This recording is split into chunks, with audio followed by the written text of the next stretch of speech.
Hey there, lads and lasses. Let me turn off the amplifier system.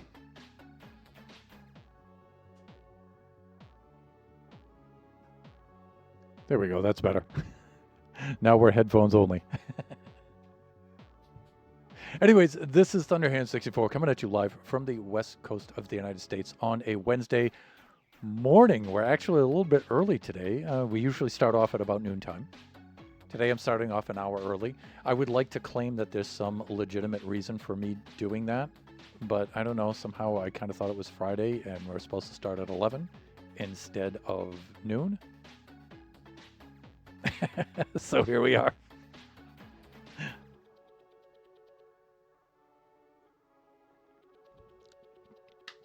So today in Generations, we have some Baby Zombie Rush. Baby Zombie! Also, usually I monitor the stream on my cell phone, and my cell phone is not doing the auto rotate. It refuses. So I can't get the landscape, it's only the... And I keep hitting the turn aspect, the rotate aspect on it, and now it... Huh? No, oh, I thought I almost had it.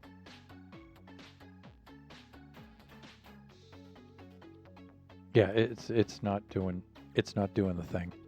Suddenly, just out of the blue, it just said, yeah, we're not doing the auto rotate anymore.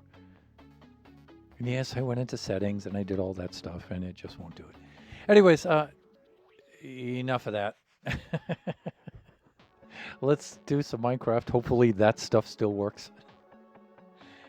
Display scene, there we go.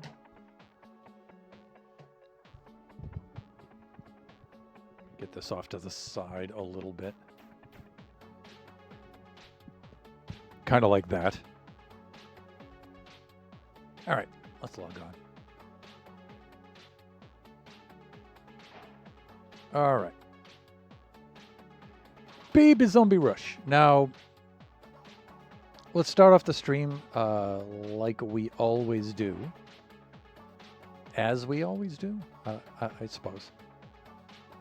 Let's go over to our progress board, which we have not had to update in quite some time, which means, you know, we're not as productive as we want to be. So we started off by building the entrance over there. Then we have secret door 1. So somewhere in the maze, there's a secret door. Player comes to a dead end, takes the risk, and presses the innocuous looking button. Innocuous? Am I using that word right? Benign looking button, and it opens up a secret door, and they're able to get through the wall into a different part of the maze. It's open long enough, whereas if you're being pursued by baby zombies, they will come through along with you. So it's kind of neutral. It's kind of benign. There's only one secret door so far. I'm thinking of putting 2 more in somewhere. Arrow dispensing, detrimental. So again, player gets to a dead end, presses the button, takes the chance, presses the button, panel opens up, and arrows start shooting out. They are arrows of harm. So yeah, they're low level harm though, but they will harm or kill you. But if they hit the baby zombies, of course, they replenish the baby zombies. So detrimental for the player, the contestant, beneficial for baby zombies. And then here's the opposite, right? Arrow dispensing. Again, player comes to a dead end, presses the button, panel opens up, shoots arrows, but they're arrows of healing, which is, of course, good for the contestant, bad for the babies, baby zombies. Baby zombie spawner at the entrance. So at the beginning of the game, when the host starts the game, it opens up a panel, player runs into the maze. Then we need to spawn the baby zombies. They spawn in at the entrance and then follow the player in. That required a command block setup, but that's all set. That's ready to go. Now we come into our drop traps. Oh, wait. Before we get into there, there's another baby zombie spawner. That's a dead end baby zombie spawner. So player comes to a dead end, takes a chance, pushes the button, panel opens up, and out pours bloodthirsty baby zombies. That's definitely detrimental. Now we get into the drop traps. We have a TNT drop trap. Player gets to a dead end, takes the risk, presses the button, floor opens up, player drops in below into a chamber. TNT is dispensed, blows them to kingdom come. Similarly, player drops into lava. Now we're working on a different kind of drop feature, which is kind of benign, where the player will drop, come to a dead end, take a risk, hit the button, floor opens up, player drops down below into a tunnel. Now the baby zombies, if there are any close enough and pursuing at that time, will also drop in. I believe it's right here. Yeah, okay.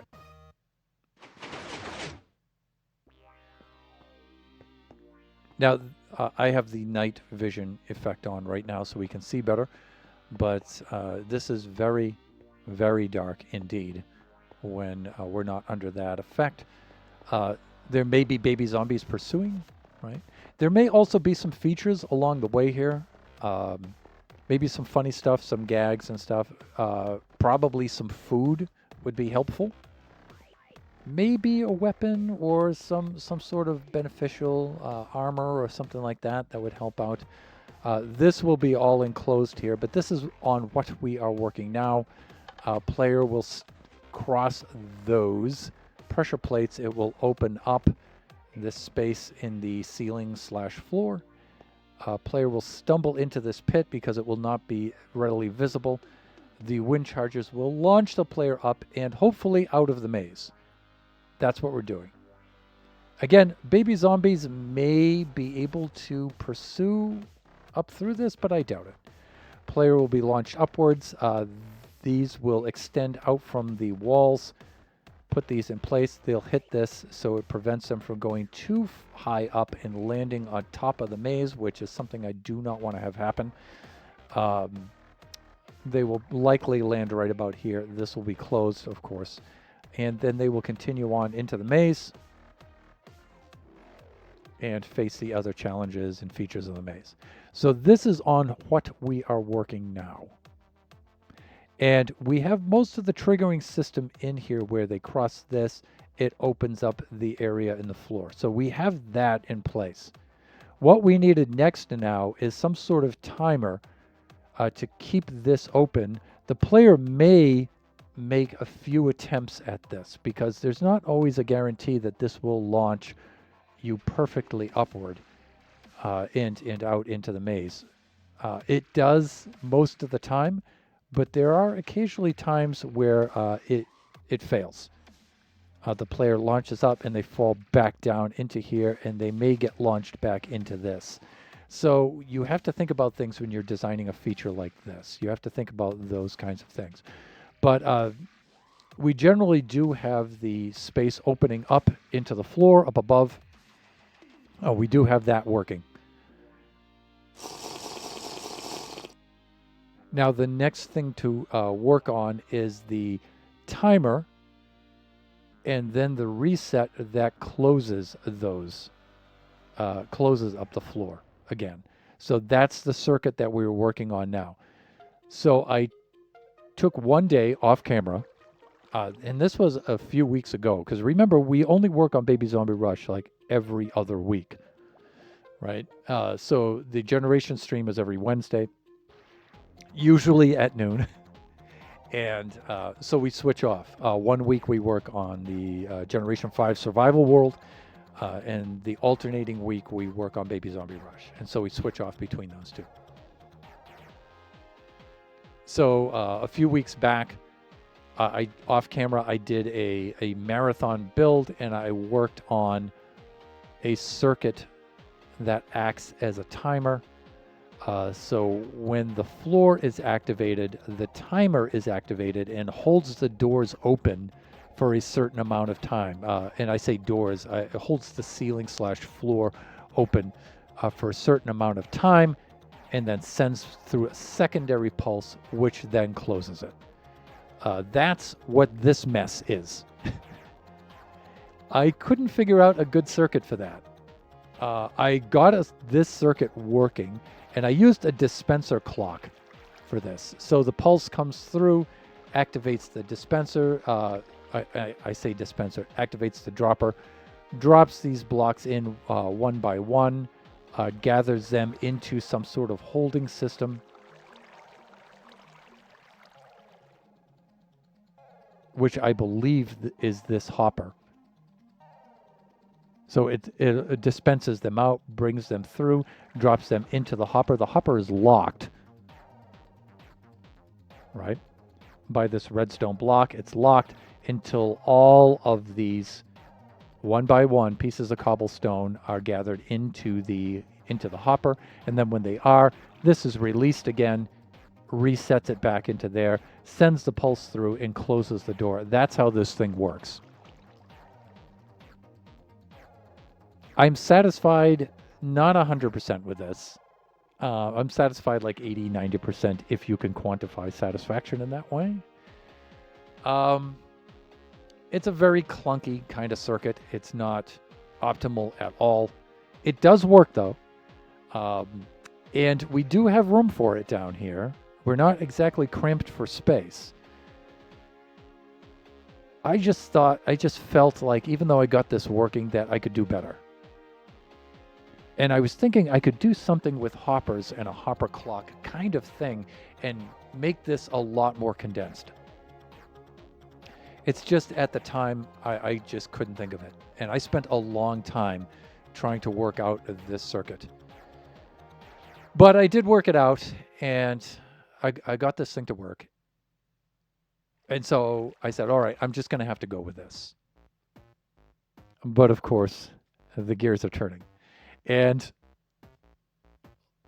the following night, I think, I was lying in bed trying to sleep, and brain is thinking about this circuit. And that's when I came up with the hopper clock kind of design. It popped into my bed as I'm lying awake, staring at the ceiling at probably like 1 or 2 a.m. And I'm thinking, you know what? We can do better. We can use the hopper clock. So I got out of bed because I couldn't sleep anyway. I had this turning over in my brain. I couldn't sleep anyway. And so I logged on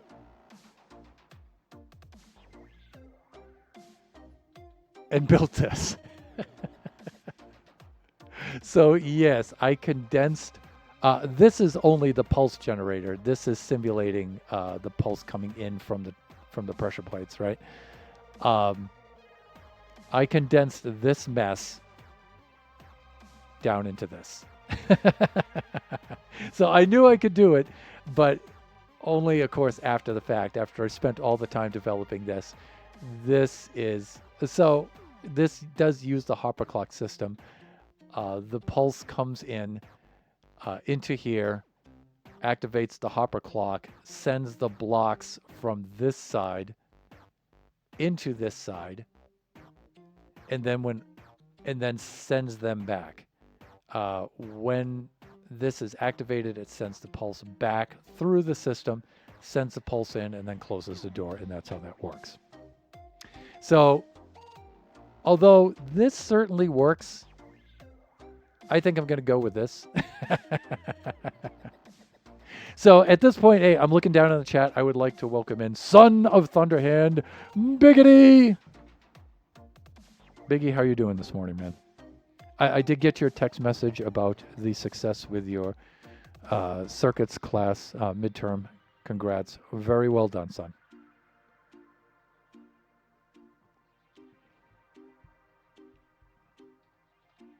Always happy to see my eldest son in the chat up there at university, pursuing his electrical engineering degree. Probably the hardest degree you can pursue. Good, just went to the gym. Good, I'm glad. I'm always, I'm always concerned, being an educator, with stress for students, no matter what level of school they're at. So when Biggity tells me he has time that he can actually get over to the gym and work out, that's super important for managing stress. So I'm always happy to hear that. Even though this is one of his less stressful quarters, I'm still happy to hear that he's able to get to the gym. So yeah, today we're going to try to rig up the system and incorporate this circuit. I'm just going to do a fly through of this. And just so I have this on the stream and recorded, just in case there might be some reason I want to use the circuit again, even though it's clunkier and stuff, there may be a use for this. Right, so we'll do a flyby. I think it's reset and ready to go. And so this pressure plate simulates these pressure plates here. So the player will come across here. It sends the signal out. The signal at this point will split. Or maybe at this point will split. Part of it will go, one part of the signal will go into here to open the floor or ceiling, right? The other part where it splits will fork off into this circuit and into the timer, and we'll start the timer. And then when the timer is complete, it will output the circuit back into here, I believe, and then close that. And that's the idea. So let's do a flyby. The player runs across the pressure plate, sends the input in here.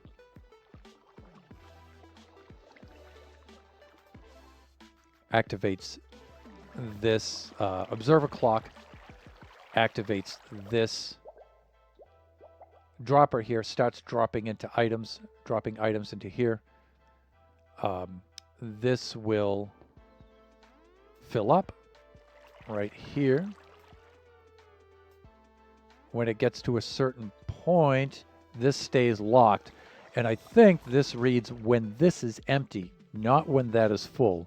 When this is empty, it will send a signal out over to here. It will activate this piston, draw this back, or draw this outward like this, unlock the hopper and allow the items to come back into and reset the dispenser, the dropper right there.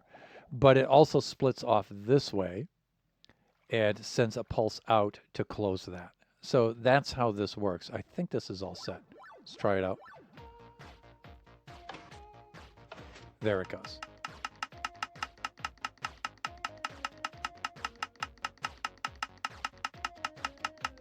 Now that's okay if these are floating. The hopper is locked right now.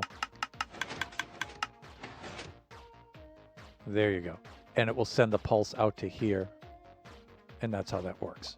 Just like that. And everything's reset and ready for the next. If that happened a little too quick, we can look at this. Doing its thing here. So now the floor has opened up. The player is making their attempts to... There you go. And you can see the output signal will go out there. And now this is all set and ready to go. So that's what we needed to have happen. And, you know, like I said, this is satisfying enough if you're just trying to get a circuit that works. But this works so much better. So much better.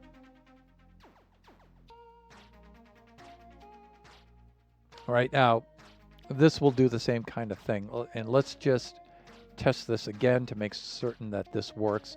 So let's test the input right here.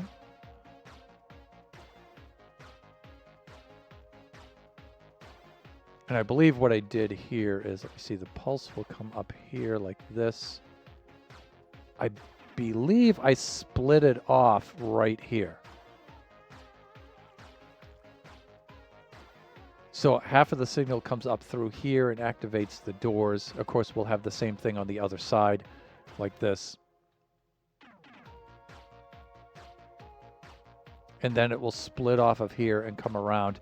And we only need one input from one side, really, but we need the output for both sides.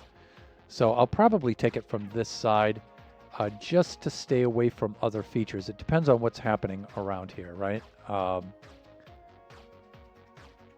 You have to look at nearby dead ends, right? And so far, I don't think we have any other features nearby. We have a dead end way over here. We have a dead end over this side. I guess this dead end is pretty close. That one's further away. There are no dead ends around here. So if anything, having it occupy this space is certainly fine. I may have it come in from this side just in case, but I think it'll be fine. I think it'll be fine. But let's set this up so we can test it. And what I think I'll be doing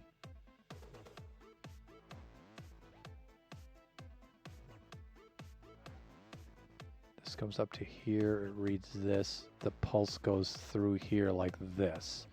So to simulate this,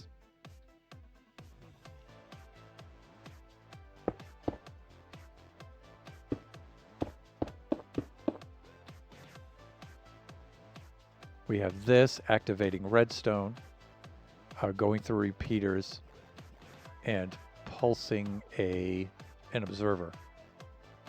Observer is moving, all right? And then this hits the rail, which has the same effect up here, right? I just have to remember to put a repeater after this so we have full signal strength coming out. I'll set it for a 4-tick delay, although I don't think that that'll be a problem. So let's actually do something like this.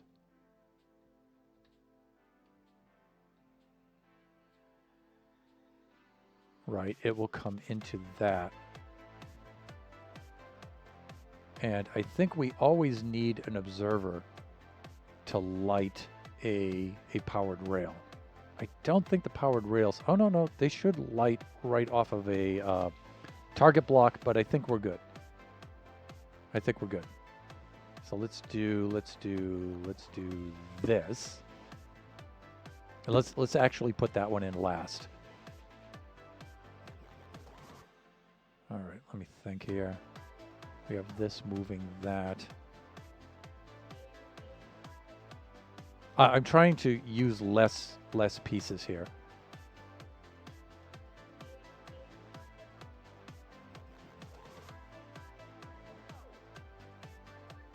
Yeah, all right. So let's try to simulate this as best as possible. We can do this. We can do this. This is an output circuit like this.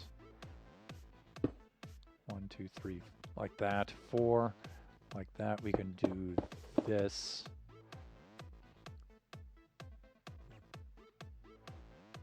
We will put that in there when the time comes. Let's put in a rail piece like this, maybe.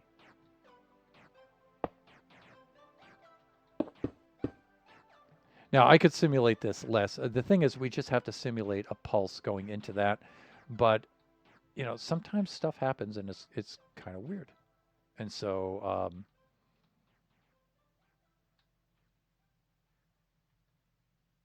yeah, in fact, we don't need that.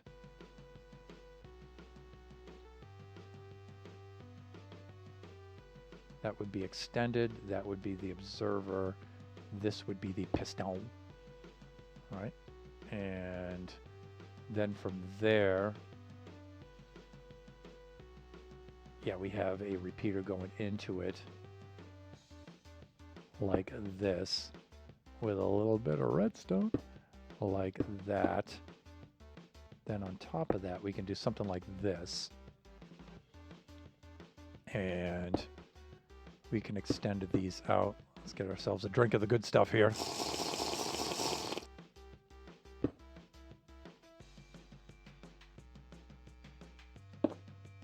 So Biggie, do you have lecture today? I assume you would. It's Wednesday. All right, we can do that. So when we go over this, it'll activate this. It'll send this into there and back. And that'll send the pulse through, and it should activate this. What we need to see is coming out of this. Yes, signals at 12:30. Okay. Oh, this is cool because I did commit an error and start my stream an hour earlier than normal today. So, yeah, I forget. You know, we can send power into a rail, but to get power out of it, that's where we need to have the observer. Like we can send power in through the block and the repeater, but to get power out of a rail, you need the observer for that.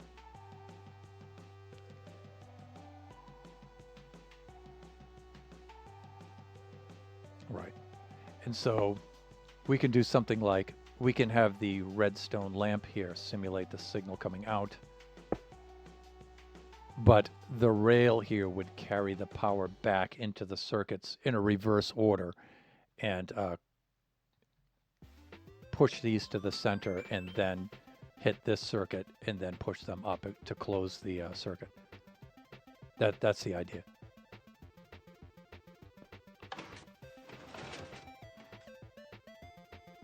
Right, and so let's see what's going on here.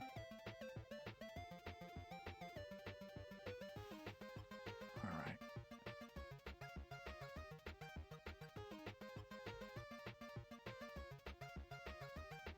Because that didn't work.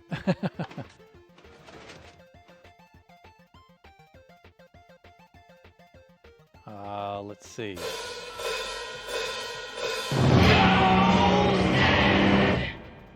It's so sad that it didn't work. But I did have this working. So what's going on now? We're not getting a double pulse, are we? Well, let's see.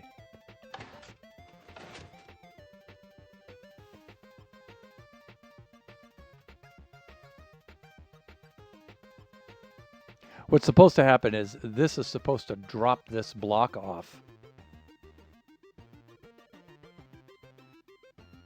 So these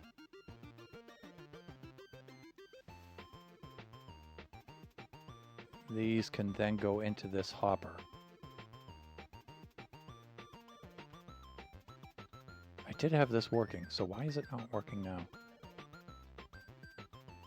Maybe that repeater is messing things up, so we'll have to think about this. Hold on, let's try it.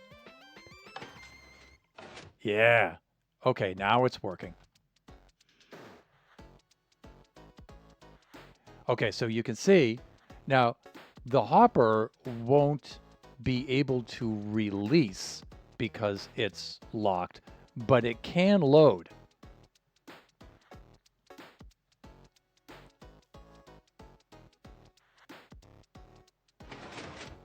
Okay, and there it goes.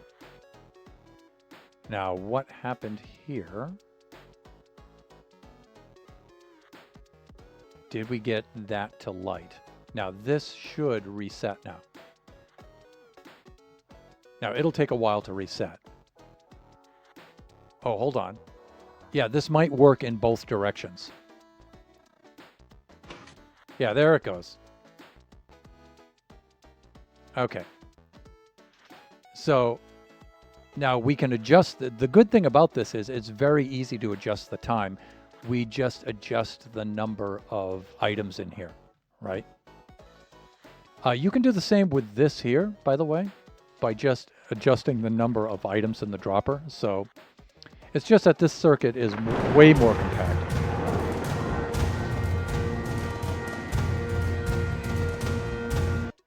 Welcome on in, Raiders.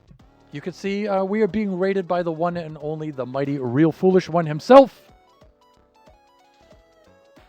Thank you so much, sir, for the raid. You can see the auto shout out there for fellow buffoon and good friend of the channel, the Real Foolish Sage. Welcome on in. Welcome on in, Raiders. Welcome to some Baby Zombie Rush with Redstone in creative mode. Good day, Arma. How you doing? I was just in Sage's stream a little bit earlier. I'm playing a little bit of Tom Clancy's Division 2 there.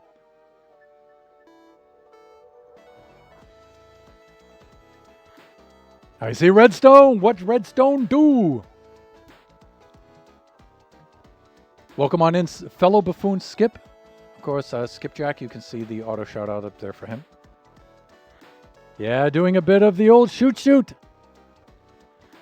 First person shooter. All right, so again, quick recap. I've just spent 35 minutes describing where we're at and getting everybody caught up here of what we're doing here. We have a trapdoor system in the floor for the Baby Zombie Rush game that we're not so mini game. Player is going through the tunnel here, crosses these pressure plates here, sends a signal up, opens up the floor and ceiling there. They drop down into this chute. The wind charges launch the player up and back into the maze. Then we need this to close behind them. That's what we're doing right now.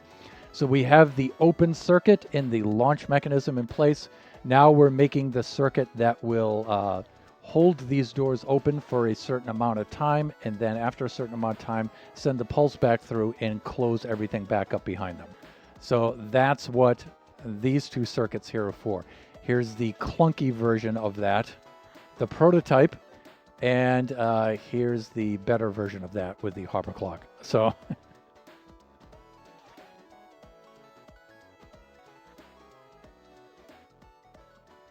so that's what Redstone do. There, Skip. That's what we're working on. That is some work. Oh, dear Lord. If you're interested in Redstone and Redstone circuits and devices and stuff, and this is the stream for you. Most of the time, whenever I can, I will use circuits and stuff from other folks on YouTube just to save time. But often we wind up developing things that I'm not going to say people haven't done before. It's just I haven't been able to find them. And so we have to develop our own circuits and stuff. And so that's what Redstone. I sell Redstone and Redstone accessories. That's right.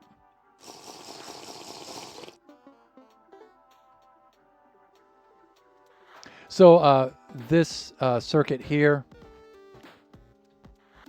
is the mock-up for running across these pressure plates right here. And this is the timer and then reset circuit. And so when the player runs over those pressure plates, sends the pulse in through here, starts the hopper clock back and forth.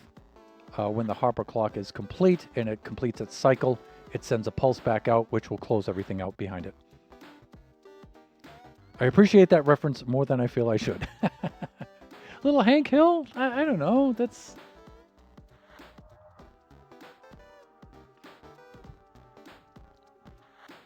But let's watch this thing in motion now. We just have to remember that we cannot have a repeater here. And that's going to be tricky. That's going to be tricky.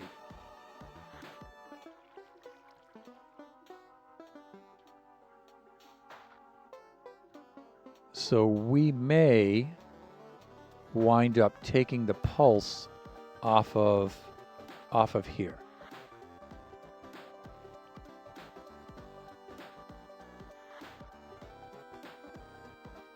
We may wind up doing that. And I think that's why I have these observers in place here. Because the rails here, it really just needs to be read by this one, so it can power this one. And so we have two stages. What has to happen, and we'll review this too, is the pistons are originally in their central position. These are up in place. They will pull down these slabs first, and then the secondary circuit pulls them out to the side and, allows this to happen. The fact King of the Hill outlived Beavis and Butthead by such a wide margin gave me hope for humanity. Though I still loved Beavis and Butthead. Yeah, I suppose. But Beavis and Butthead was never designed to be a long, ongoing series like that, right? Beavis and Butthead were just shorts for MTV. In fact, I think they were on Liquid Television first, the MTV show Liquid Television, before they split off to their own series. But it was never intended to be a series anyway. And so, and King of the Hill certainly was. So, all right. So let's do this. We go over the circuit. It sends its pulse through. This moves the redstone block. Now you can see this hopper is emptying into this one.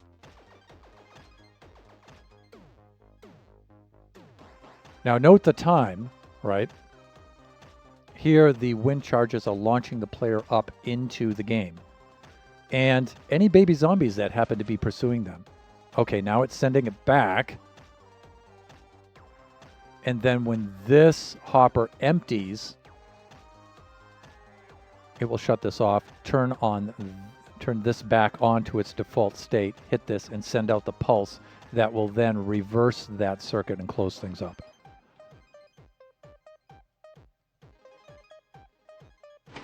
There it goes.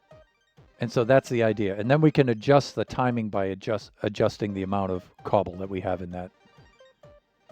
All right, so before we start building out that circuit and hooking it up to this, let's make certain that this runs. So we need to reset this to its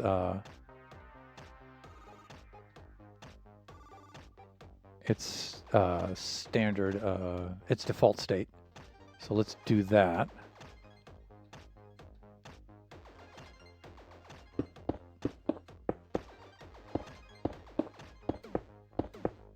Like this. These should go in the middle. Like that, and that, and that, and that. These should go like this. No. They should not do that. They should indeed do this. Because them being pushed inward gives the block update and then sends the pulse upward to activate these. So there we go. Like this. like this. Okay, that should be in its default state. So you can see this circuit activating first pushes these and activates these. These will pop up, grab these, and then retract. And then the circuit will come around and do the secondary part of the circuit, which will then take the pistons and their slabs and pull them aside, and that will allow the player to jump up. That's the idea. Hopefully the timing is right. There we go. And then the player comes up and runs through here. And now here's where the secondary, the next part of the circuit will be. The timer will be activated and then send a secondary pulse through. It'll then push these back to the center and work in the reverse order. So that's the idea. There's a couple of things to think of. The player may, even after several attempts, fail at this and get stuck in the maze. That might happen. The player may run up to this, although it will be very dark. They may run up to this, see this, and opt not to try this.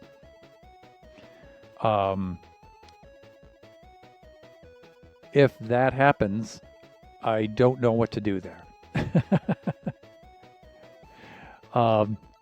They may try to run back through here. I'm not sure. The other thing that occasionally happens is when they get launched up and they fail and fall back down, they land back down on this ledge. If that's the case, they can jump back into here and activate that, but they'll only have so many tries to do this. So there are some things like that that you have to predict player. You have to predict humans. When in doubt, release more zombies. Hang on to that thought. Because that may be, if the player opts not to try to escape up through the maze again for some reason, but humans, what can I say? Humans, if they opt for that, or they just fail and get stuck down here, we need to kill them somehow. They do deserve to die.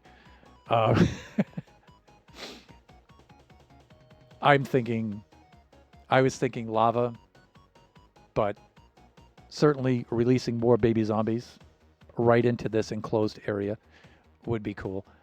The other thing would be too is after this timer goes off and or once they cross these pressure plates, these pressure plates need to momentarily be deactivated.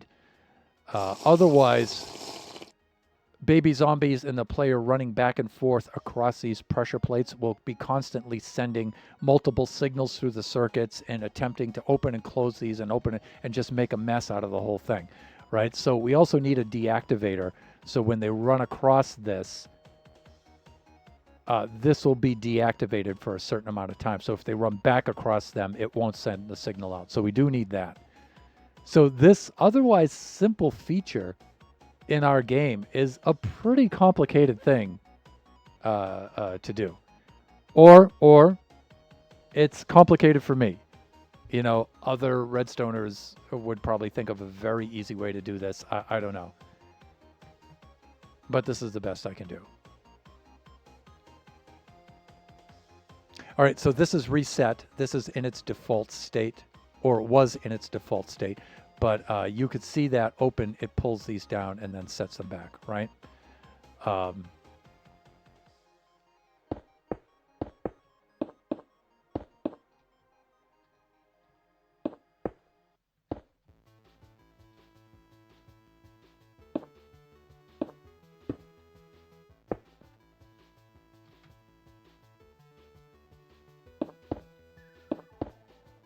Like that.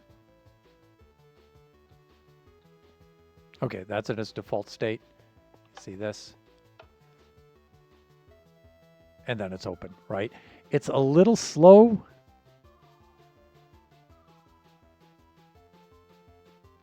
So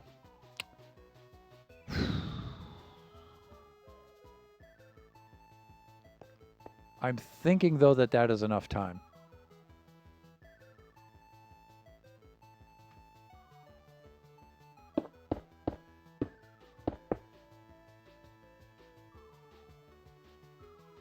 I'm thinking that's enough time.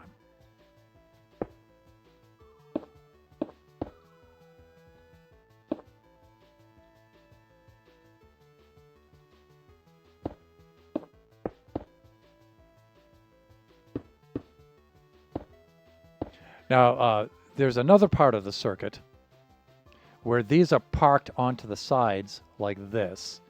And when this opens, these push these blocks out into here. That's to prevent the player from being launched too high into the air above the maze and coming down on top of the walls, which we don't want. We do not want that to happen. So we do have that. So this is a very complicated thing to do. Or again, like I claim, it seems to be. There's Eve.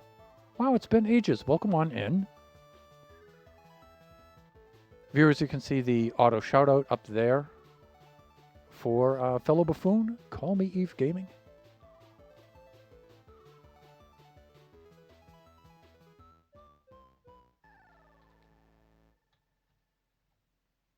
Yeah, I haven't seen you since I pulled you out of that hole.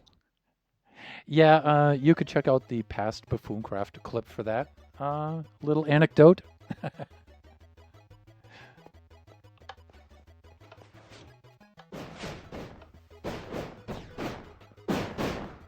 So I'm thinking that's enough.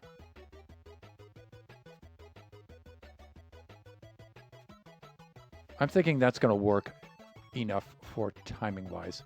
Yes, you and Skip. Teamwork! Woohoo!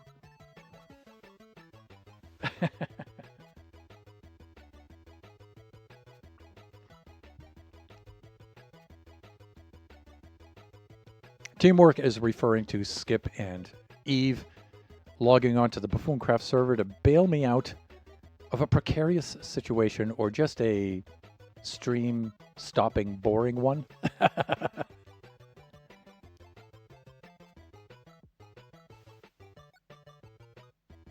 Eve is going to make Canada go mad. Ooh, okay. So buffoons are planning a BuffoonCon out to Canada soon, and so let me see. Let me post that in the chat.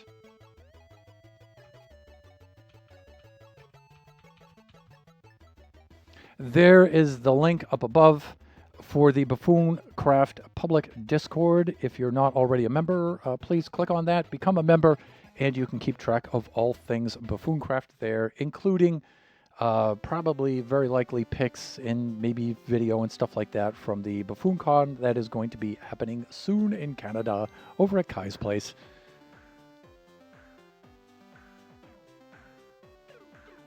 There we go. All right, now let's work on the timer and the closing. I'm not going to adjust the amount of cobblestone in here yet. Let's just get the circuit working first.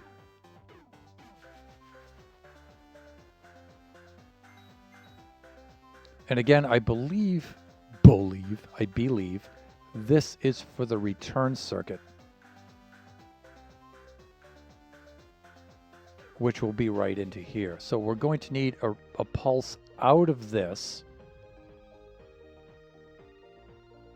back into this, but we have to have this fire first, and then we have to have that fire secondarily. Because we need to reverse the order of this. So right now, when this is in its default state,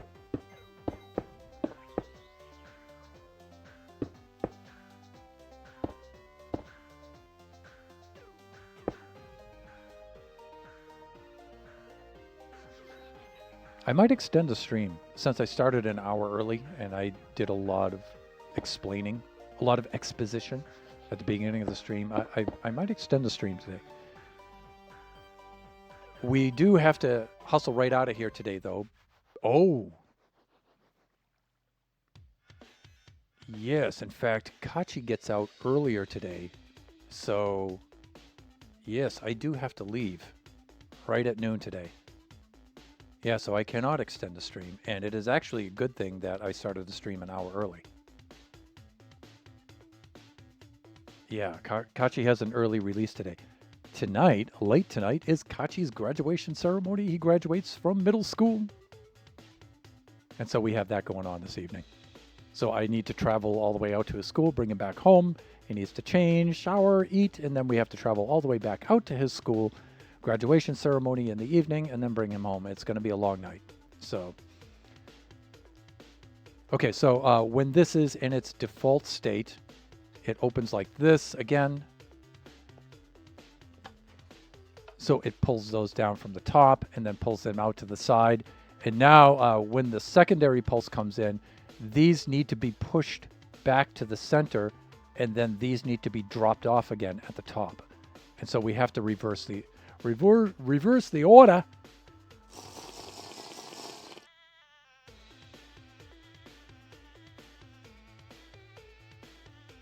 And Eve just booked her flight. Eve is gonna be there. Early release, getting out of prison for good behavior. You know, there are a lot of similarities between American schools and American prisons. A lot of similarities. That's a whole discussion for another stream. That would be a just chatting stream where that would be the topic.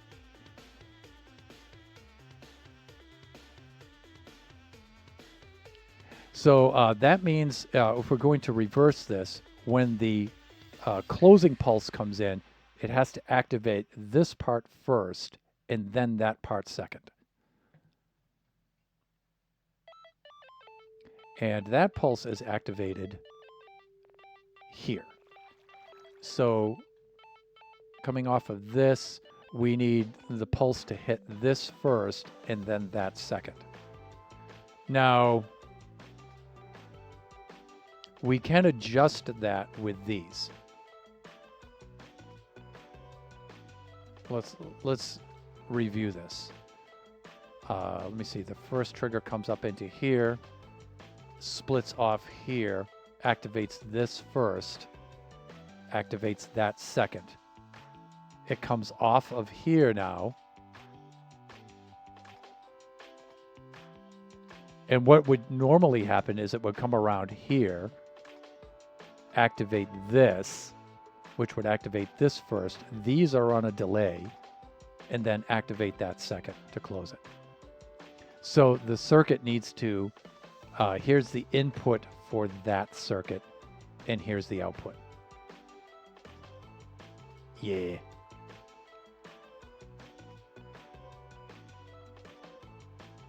And so we have also determined that we need an observer pulse coming out without a repeater. But we do need the repeaters here for the timing between this and this. We do need that.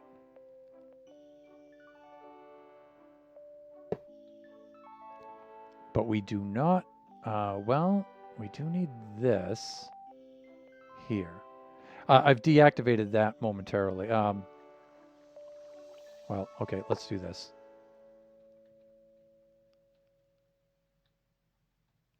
I'm thinking we're going to need about the same amount of timing over there as we have here. So that's 4, 4, and 4. But over here, notice we don't have 4, 4, and 4. So we may have to experiment with that. In the meantime, we can take out this circuit here.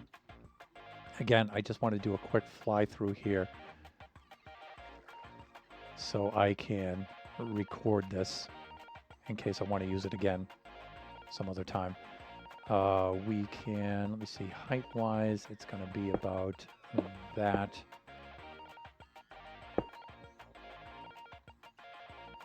That tall.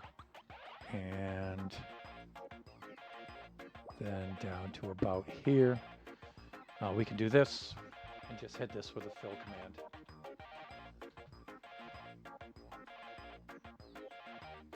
And I believe I'm fixed on this. And then this.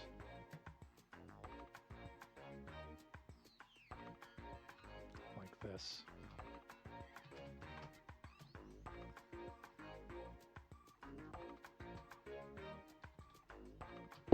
There we go. Bye-bye.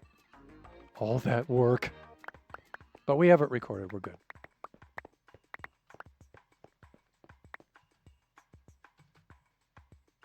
So we do have to think about this now. This is the input. That's the output for this whole clock right here.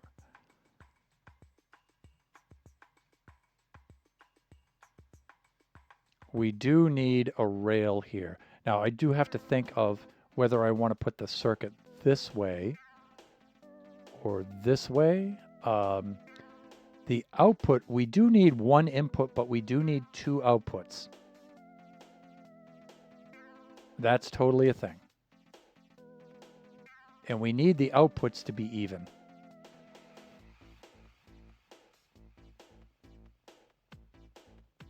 Now, one of the things we can do also is have the output come through here. Or I should say the input for the circuit. We could have it come through here.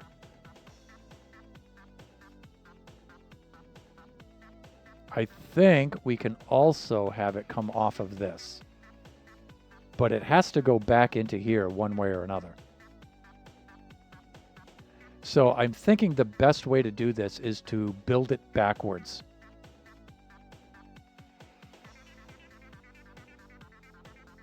It's probably best to build this backwards. And this might be what I was thinking of when I put this observer here. Because if you think about it, it doesn't really need that observer. And I was probably thinking that here. So I'm thinking input and outputs.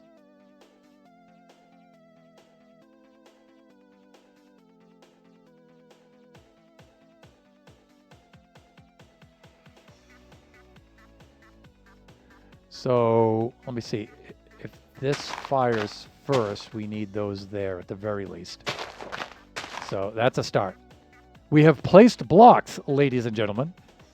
And we're only an hour into the stream. Let me see. Skip is saying, my grade school was built to be the town's fallout shelter. It was disturbingly prison-like.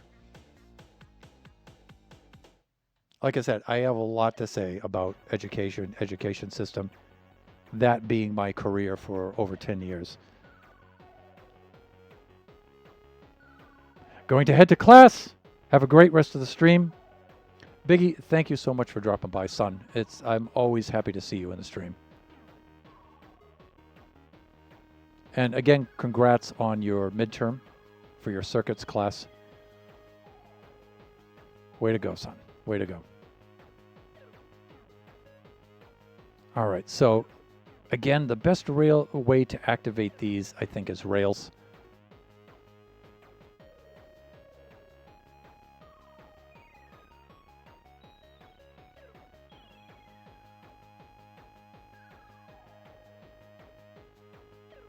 And I think we're going to need observers.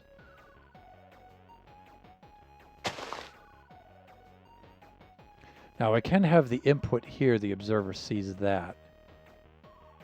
Or I should say the output.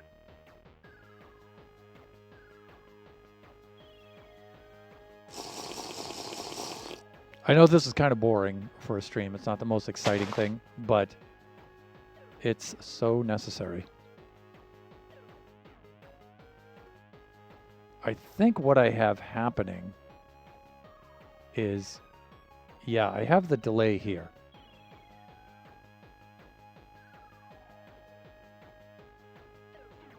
So I have the output here.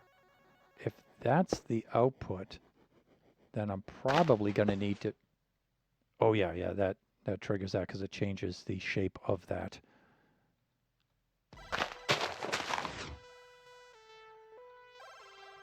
That goes into there. It might be faster if I put an observer there, but I don't know. I don't think so.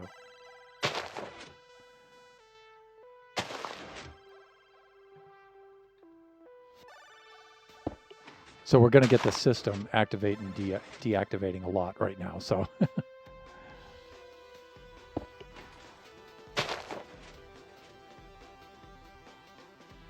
All right, so the idea behind this.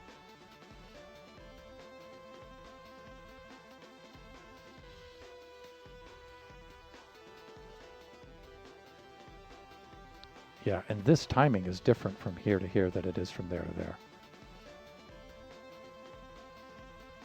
Oh, so we got a little bit of a delay here. Yeah, these are not the same. All right, let's set them the same first. And we'll put a really big delay on them just to start. All right, now the idea is, again, inputs and outputs. And we have to do this in the vertical plane. So like in the y plane or the zy plane.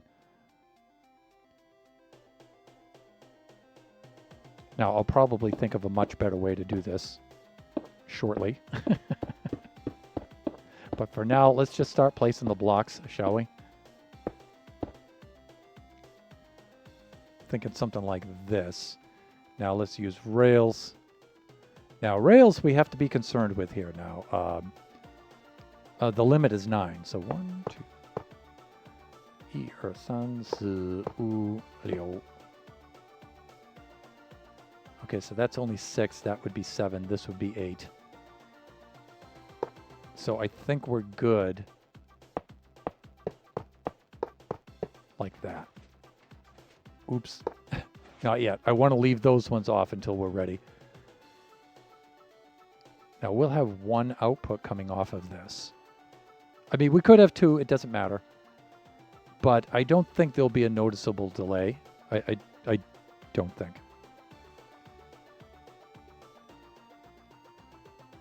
And it is past noontime, which means we're past the first hour. We need to take our 3-minute break. This would probably be a good place to stop. So let's do that. I'm going to run ads for 3 minutes, and I will be right back.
Okay, and we're back.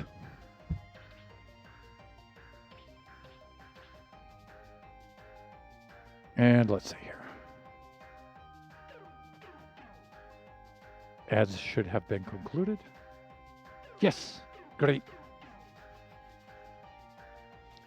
When I run the ads, I'm not really running the ads so much for ad revenue because I get almost nothing for ad revenue because I'm running the ads at scheduled breaks, so it disables the preload, the pre-roll for the ads for you guys. So that's my main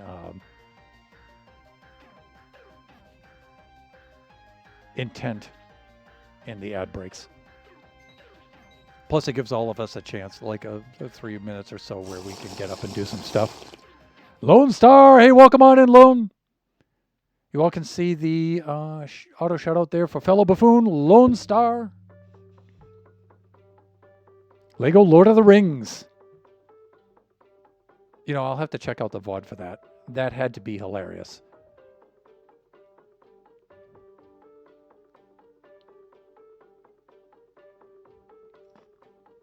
Lone, how are you doing? All right, so this is the output circuit. And this is the input circuit, just one of these.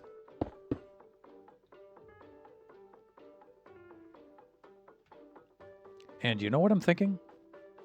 I'm thinking the input can take a 90 and we can build the whole thing either this way or this way. This way or this way. Tired after a long day of work? How about you? I'm fine, despite having to do a little bit of moderation here. Bye-bye. Yes. Okay, there we go. Excellent, Lone, and thanks for asking. It's a very busy week for us. This is Kachi's last week in school. We're down to the last few days. He has a graduation ceremony tonight. That's a lot of time on the road. Back and forth between the house and the school. It's quite a commute. Thursday is a pretty busy day. Friday is a very busy day. Saturday is a very, very busy day. And then Sunday, things kind of level off. And then after that, we're good. So we're in Kachi's summer break, and it's like, oh, thank God, it's a break for all of us. But especially for Kachi. I'm always very concerned about stress levels. So let's see. Let's do inputs and outputs like this. And this will be the input. That will be the output. Or maybe we should build it in this kind of direction. Let me see. Again, the circuit will be under this area of the maze. There's nothing going on for dead ends there. I think we're good. I'm just trying to think of the way it'll work the best, right? Because we have this kind of 3-block setup. And the inputs and outputs don't necessarily have to work exactly this way. We can turn things 90 degrees, right? So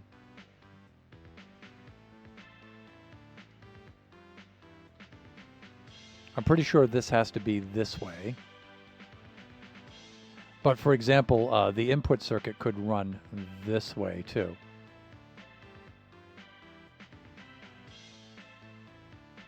Vertically, it's pretty much all in that XZ plane. So vertically, we have plenty of room. And I guess I'd like to keep the circuit on this side away from the chamber as much as possible. So there is that. I'm just trying to think of which way I want this to run.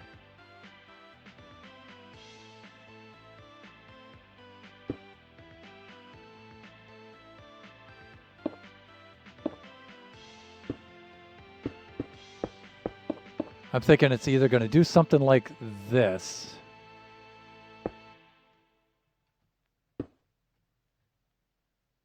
Where we'll have input here and output there. We could have something like that. Of course, the closer we have the output to the middle, the less we have to worry about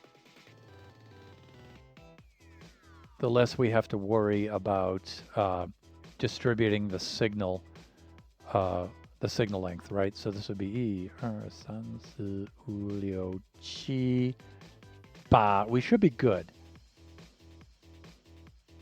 And then let me see, E, San, Si, Ulio, Chi, Ba, Jo. This one's going to be tight. We may do a dual output just in case. And I'm thinking we can also do something. Now again, normally we would only need one of these, but just in case we're getting enough power for two, right? So we're limiting the amount we go in each direction like this. So we get a pulse in two directions. And I'm thinking we can bridge the gap vertically this way. Like this. Now, if I do this, okay. All right, good. All right, so I think you can now see, in fact, we might even just be able to put the observers here since we're coming in at this level. Yeah, let's just do that. Again, I could get away with just using one observer, but, you know, then we have a pulse going this way and a pulse going this way. That's good enough. The other thing I could do is put repeaters here too, right? So, and that'll help even out the signal.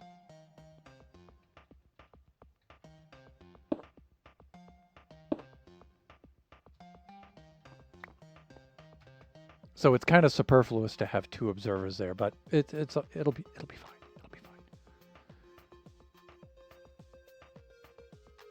Now, input will be right about here. So that means that makes output somewhere around here.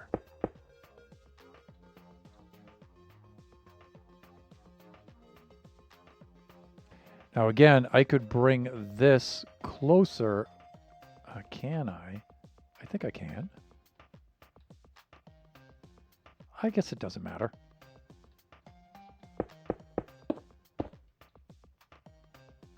Because I can always do that kind of a thing. And the good thing about the rails is they're pretty much instantaneous.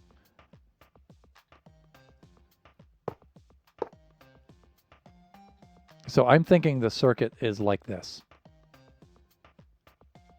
But you know what? This would mean that parts of the circuit would be under this circuit, and there's redstone, like redstone blocks, that would cause this to light, and that will be problem. That would be problematic, to say the least. So let's not do that. And let's run it this way instead. So I want the input to come in there. And I think I know the best way to do that.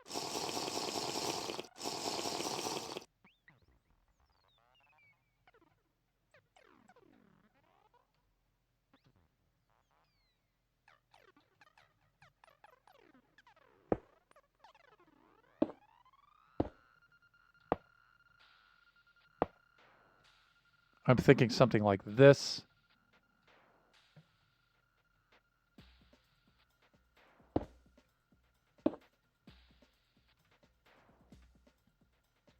Yeah, I don't think we need the rest of that.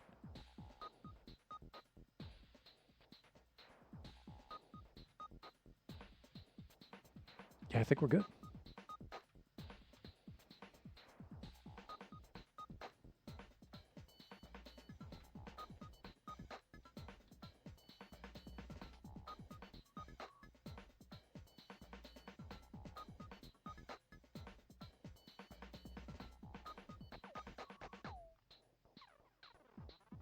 I'm thinking, well, I don't know. Does this pick up and drop off, or does it just push and pull?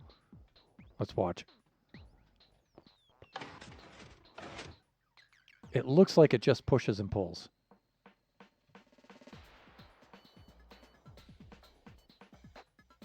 I'm thinking I can put a slime block here and have 2 observers. A little superfluous again, but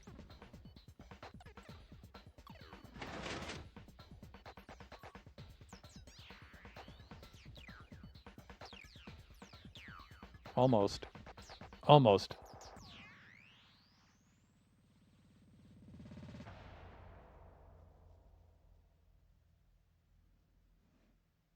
Any minute now. 3, 2, 1. Yeah, all right.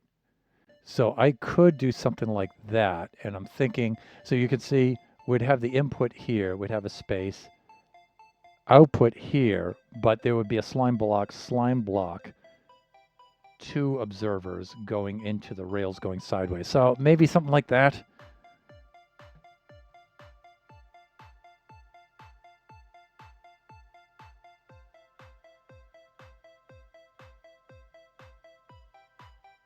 But then again, we want this to happen this way, right?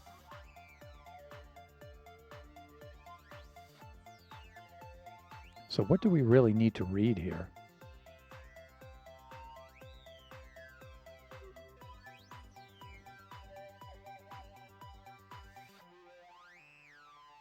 I wondered if we can just come out of the comparator.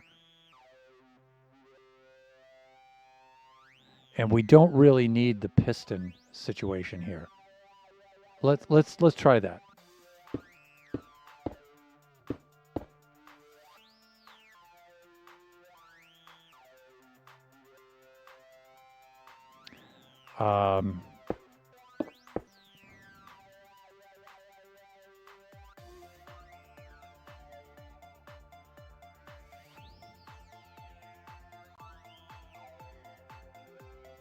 Because default state is off. Yeah, this may be extremely superfluous.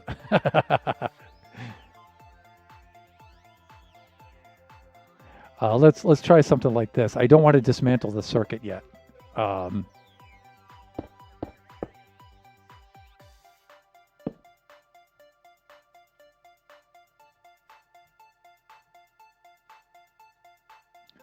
So let me do a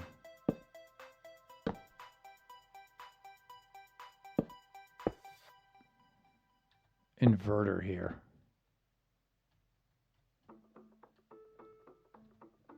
Let me make an inverter.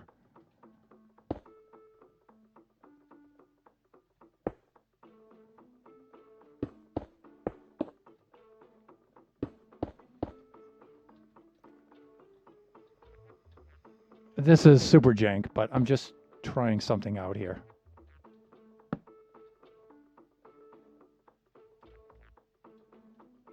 Okay, so this block is in its off state already, so I don't have to do that. That's good. And then when the pulse comes through, yeah, that's exactly what I want to see.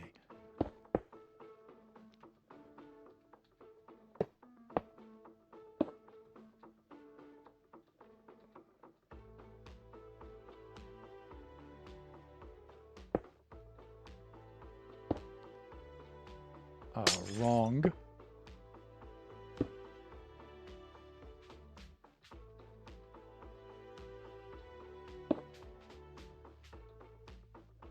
Let's see if it does the same thing. I think it shall. Oh, no. No, it doesn't. That's what this does. This acts like a T flip-flop.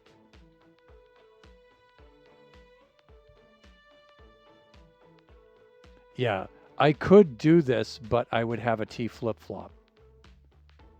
So it only sends one through because this will detect the on-off state. Yeah, this isn't going to work. That's why I put this piston system in place here. Piston system. Yeah, that was hard to say. All right, so what do we have going on here? That means those observers that I have in there, they have to move. And so they can't be part of this. Not really. All right, so I think my original idea with the target blocks is best. Right there, and then have the pistons connect up to them. I think that's best.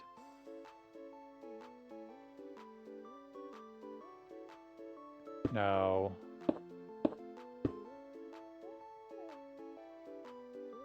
we can do this like this. So when these pistons move, they're going to be pushed forward, and that block update will send a pulse down here into those. Okay, I think that'll work. Now here's what I'm going to try.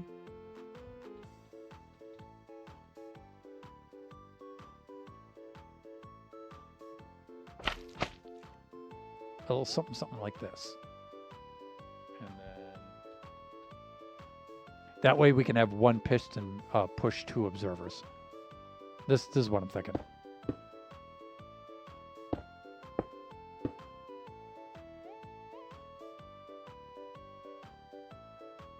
And let's just test it. Repeater, thank you. Put a repeater right in there. Let's take a swig of the good stuff. Cilantro.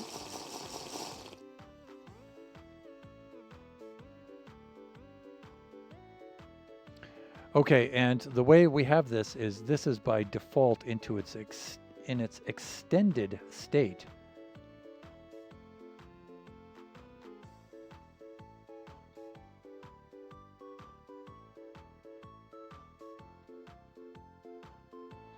And I think I had determined that if it's extended and you retract it, the update of this moving doesn't make it through the circuit.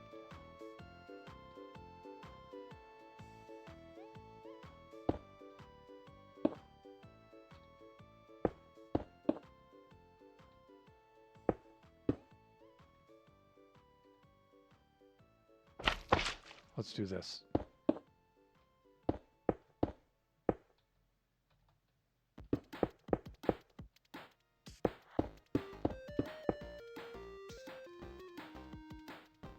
Let me see, slime.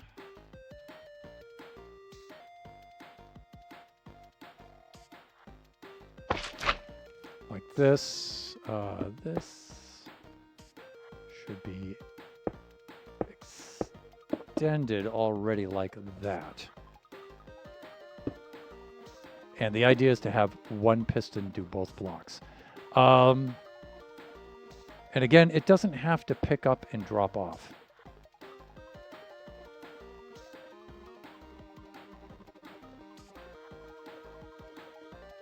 And we have a comparator.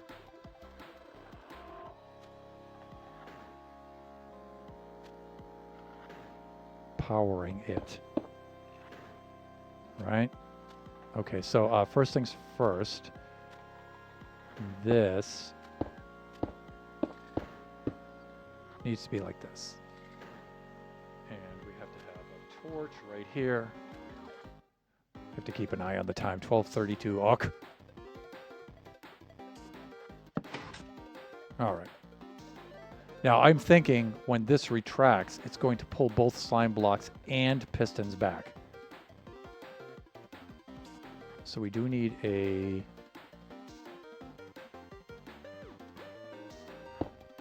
comparator into this block.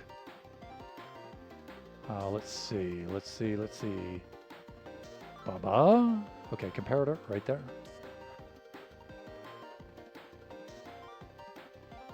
Comparator needs to output into that block. And then what do we have here? We can simulate this.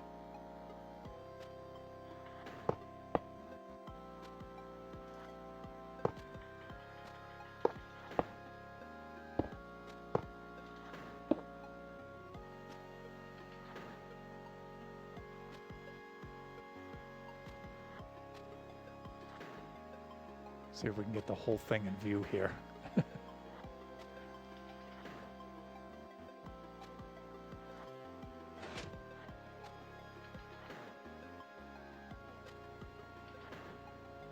Cool.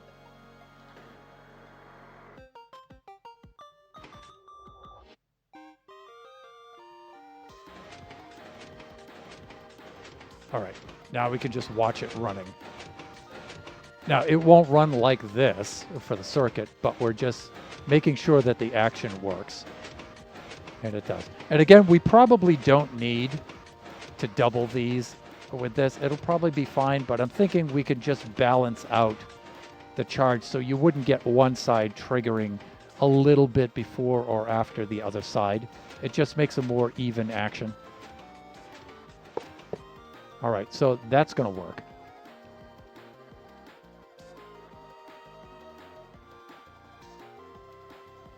So now, as far as inputs and outputs are concerned, we can have the circuit run this way. We can have it run this way.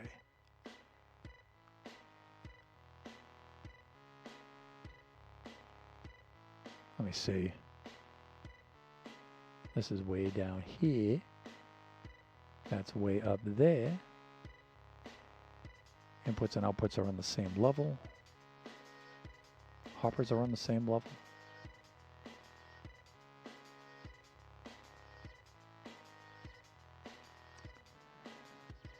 Right, it's one below that. So it looks like inputs and outputs are all on this level here. Looks like that reads the hopper clock. Again, I want to keep the redstone away from that circuit there.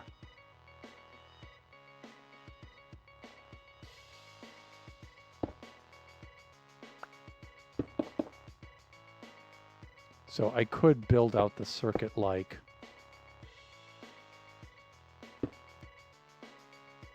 you know, like this with input and output like that. I could put it, yeah. I could put the circuit backwards, but it looks like I can't, like trying to get them in the same direction is going to be a little funky.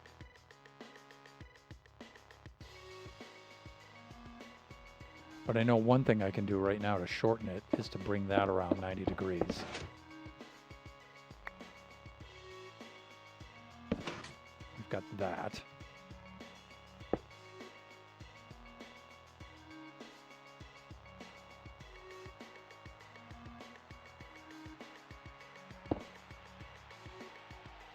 Now the thing is, this circuit would be, I think this is going to have to turn a 90 somewhere.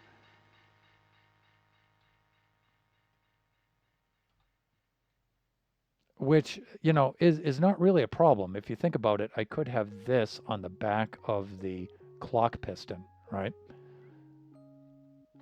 This could also run in that direction. It doesn't have to be 90 degrees to it. So again, you know, the idea is to build it backwards, right? Which may seem counterintuitive, but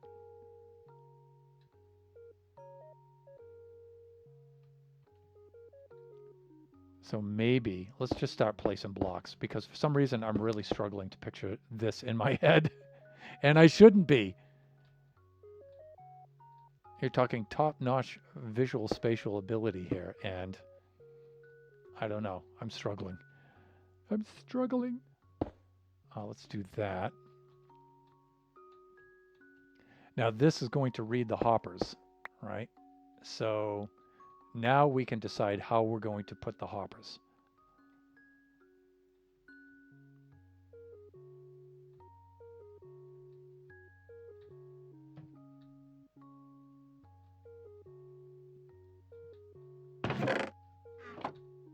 Fuck.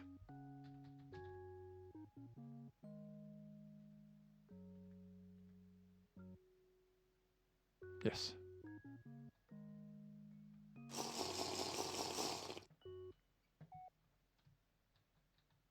All right, now we can, again,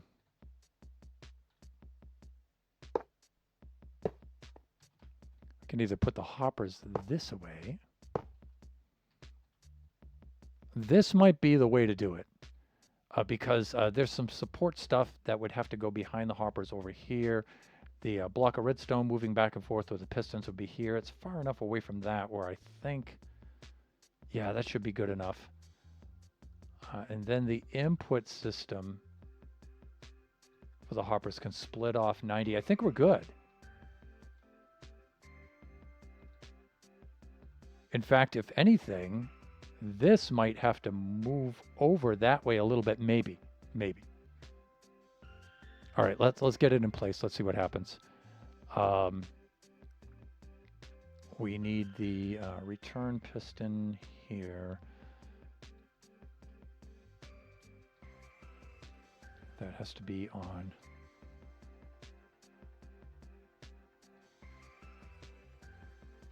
that side. Now this is gonna, oh, well, I don't know. Hold on.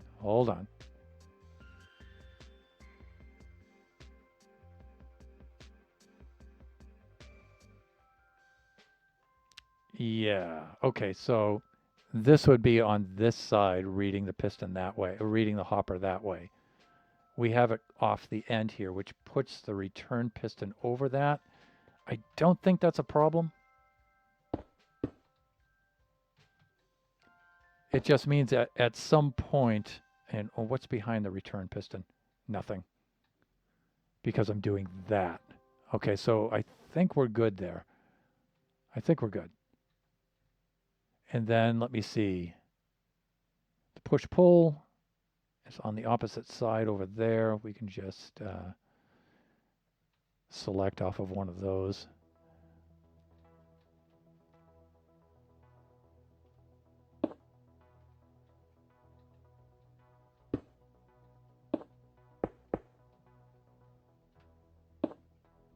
Did that go inside here? No, good. All right, there we go. Default state, I think the block of redstone in default state is on the push-pull side. Here. And this is the biggie because this will power all the blocks around it. So we have to be careful where that's going to end up.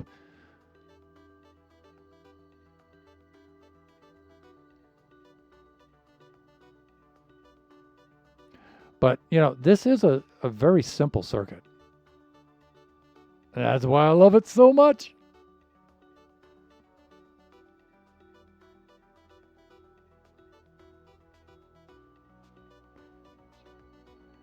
So that's going to have to come off the back of that.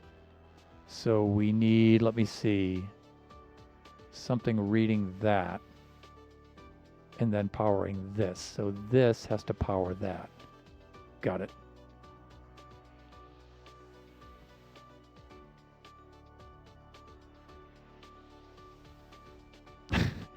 Then my brain just quit. I lost it between here and there. I'm thinking something like this, right? The redstone dust goes there. This should be okay under here. I'm just hoping we don't get a redstone signal through the side.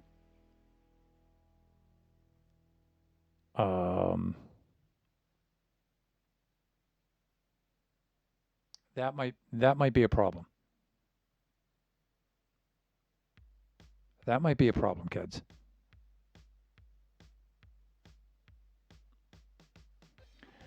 This might give us a redstone signal into this comparator, and it might compare the two signals and cause a problem.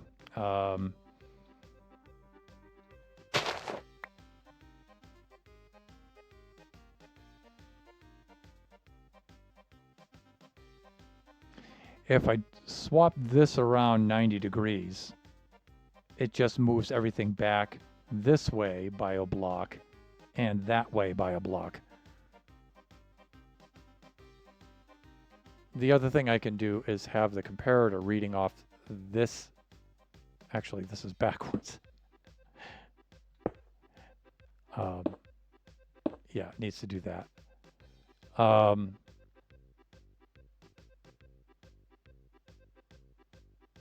yeah, the butt end of the comparator has to feed out into this block.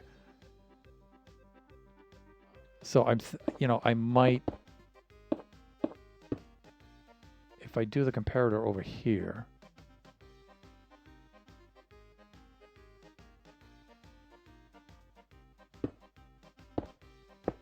like this, that will then move this hopper system way out here.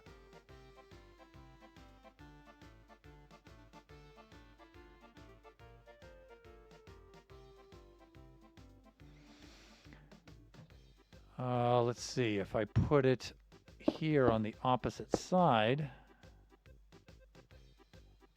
and I think this is what I don't want, that moves the hopper system here and puts the redstone block too close to that. So this is out of the question.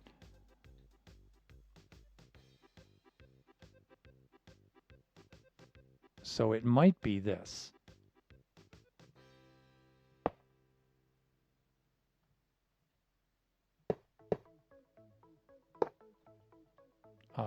Hold on.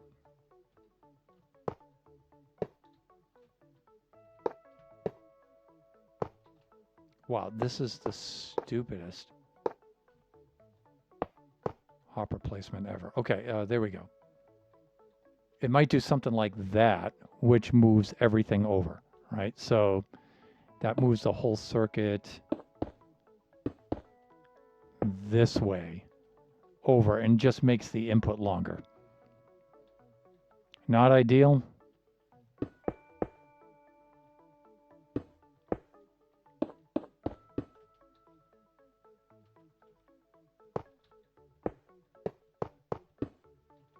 Right? But it tis what it is, right?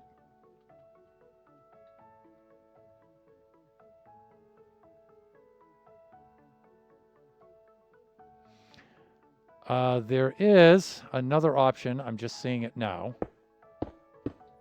By returning this way,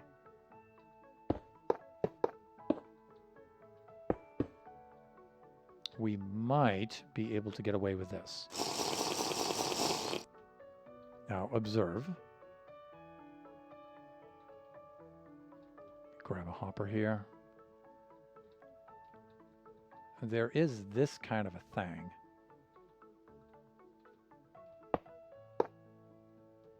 I'm thinking like this. We have that kind of an array.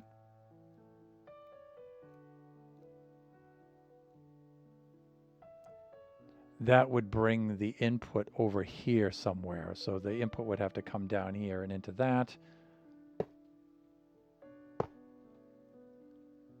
There's also this.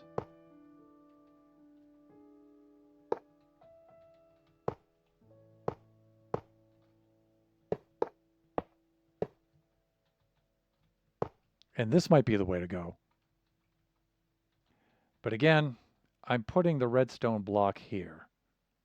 Now the redstone block will push here and return there. It might be all right there. Hopefully there won't be any quasi-connectivity issues there. I could put it here too and have the input come out even further, but the input line is getting long and I'm a little concerned about that. So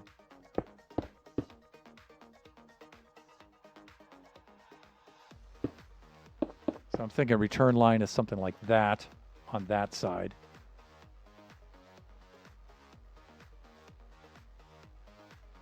But that means input would have to be here on this side, I'm thinking. Input's on the same side as that comparator, output comparator. So input, yeah, input would have to be over here. Again, not a deal breaker, but well, let's put it into place and let's see what happens. Oh, wait. Yeah, no, that can't work that way.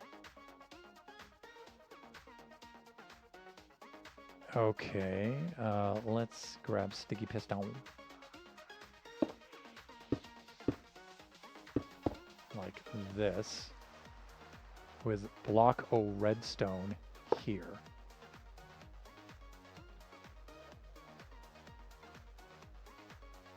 So I'm thinking something like this. Now we don't have to worry about that retracting and getting close to this. It's fine. It only goes back and forth here and here. That should be okay. But input will be over here. That might not be an issue.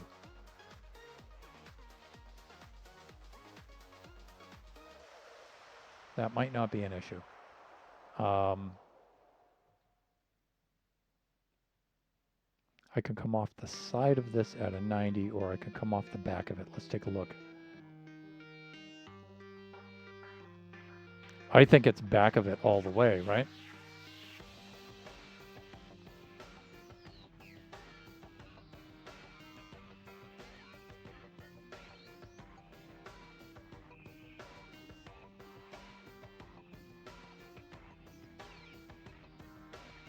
Well, I don't know.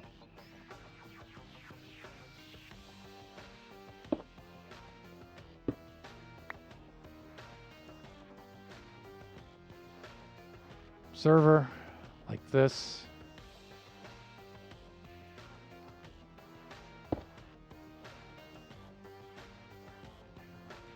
Now we could do observers observing observers. We could do that.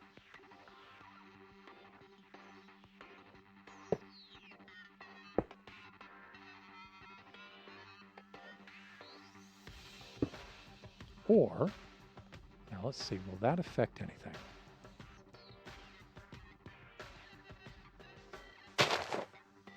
If I have this like this, and I just put something here, probably another rail, but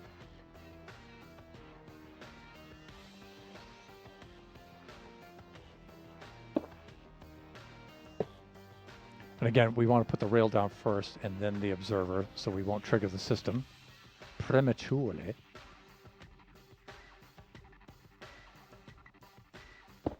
Like that. Okay, there we go. So I'm wondering, maybe something like this.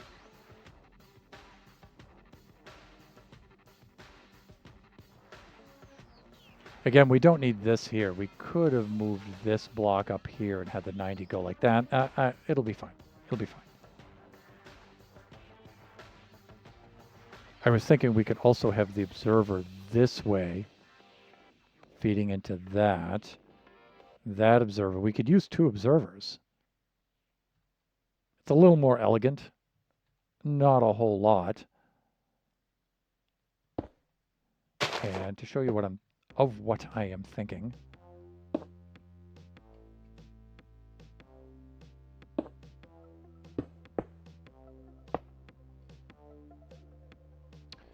Let me see, that would be facing out.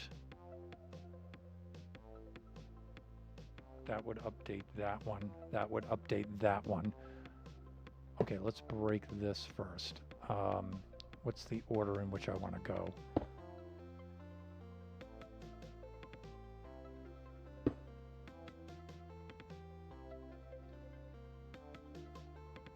I think I want to go in this order, where that one's there.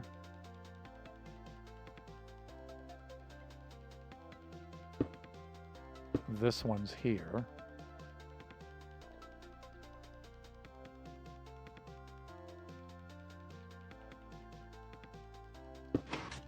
Uh-oh.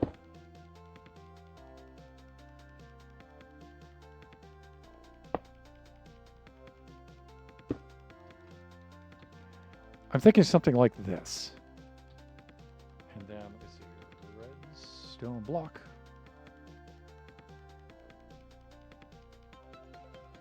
So I'm thinking something like that. Now I'll put the rail in here when we're ready.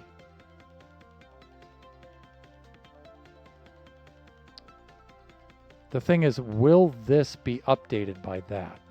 One way to find out. Yeah, it won't. Okay. It won't.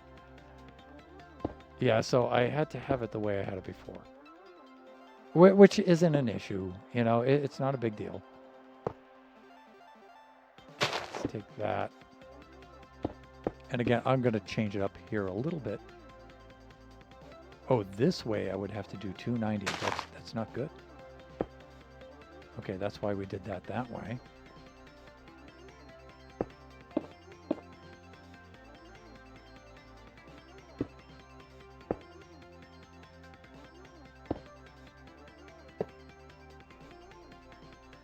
Let's take a swig of this. How am I doing for time? I have 6 minutes left to stream. I think I just put this like right off the butt end of this.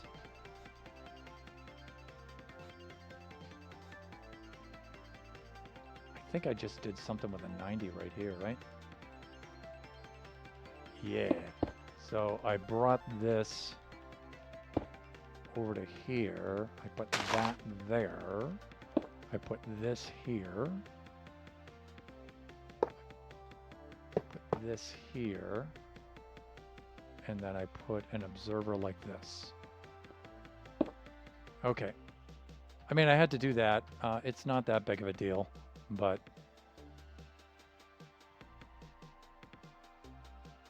okay, and now there's a little bit of circuitry here for this one that needs to be in place.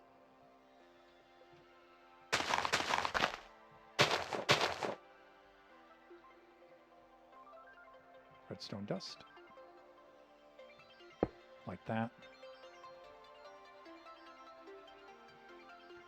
Observer and then comparator. I think the observer is...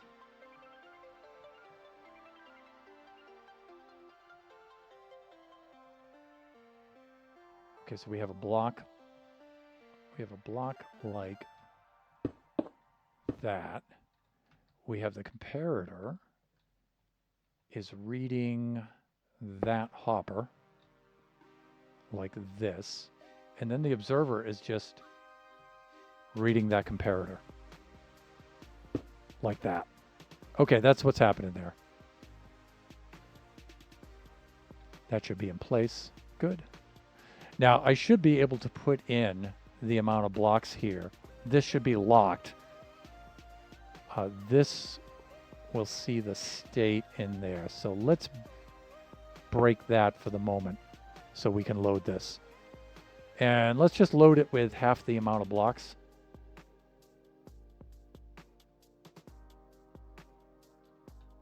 Let's see what happens.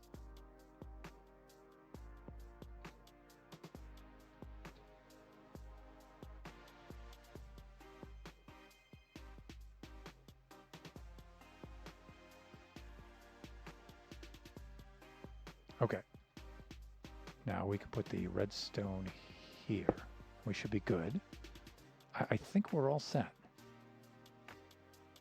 Signal will come up through here. We'll read this. This will go through here. That'll see it. Activate the piston. These will start going into here. Push this, send out the signal. That will light up these rails.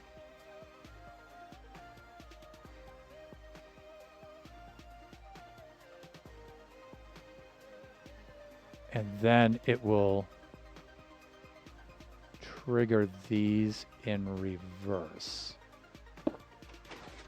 Uh-oh. Now the reason why I did that is to avoid that happening, and that's a fail. Now this will also do that. Hook!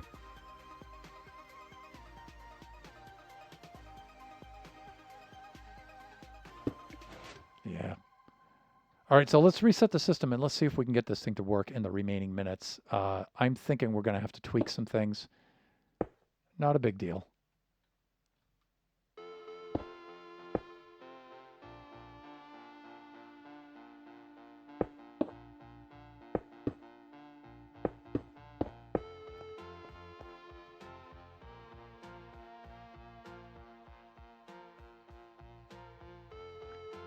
Let's go over to here. That opens.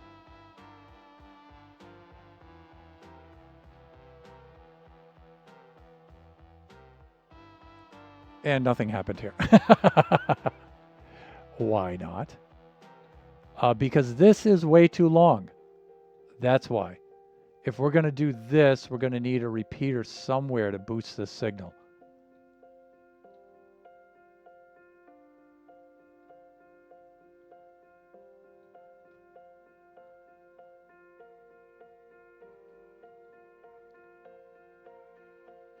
Yeah, we're right outside the limit.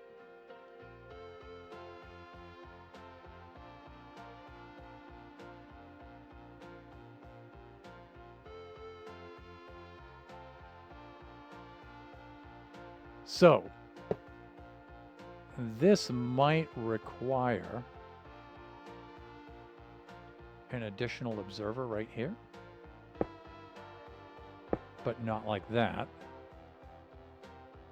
It should be like that. 1、2、3、4、5、6、7。Okay, so I think the limit is 9. So, yeah.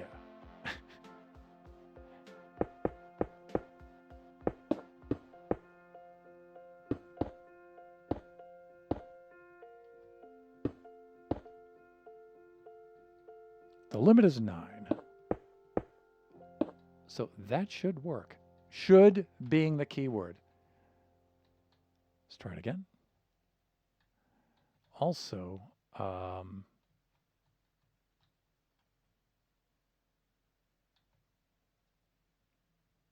yeah, this is fine down here.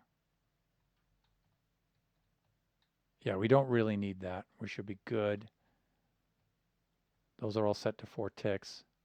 These are all set to 4 ticks. We probably don't need these now, since we're taking the output from another part.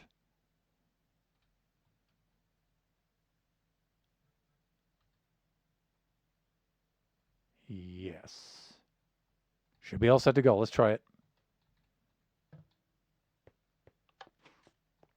Okay, that's opening. That's opened. This looks like it's doing its thing. Okay.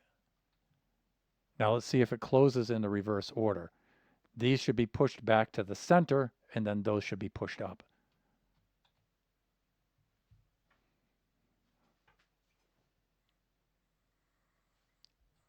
But we may have to do...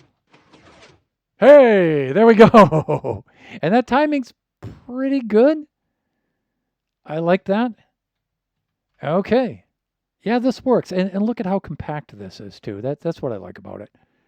And configurable too, so you can swap it around to make it fit and stuff. I really like that. I'm probably going to keep this here on the side just so I have the original in place. Maybe I'll put this in the test. No, I'll definitely put this in the test world. So I have it for future reference. Speaking of timing, keep an eye on the clock. Yes, it is 1:02. We need to depart. And thank you, Sage. Thank you for that. That's cool. I'm so happy that worked out. Okay, we're going to skedaddle right on out of here. Let's switch over to the cam. I never went into standing mode. I guess I should have done that. Just for posterity and posture and posterity, I will do it for the end of the stream here. Okay, I'm not going to raid out today. I have to run and go pick up Kachi.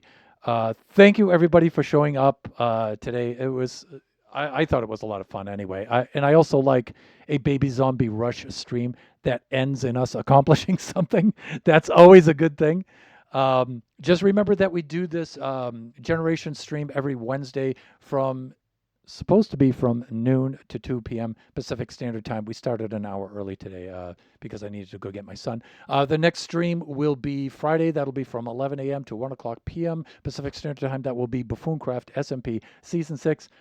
I have made significant progress on the main build, so I have something cool to show you guys.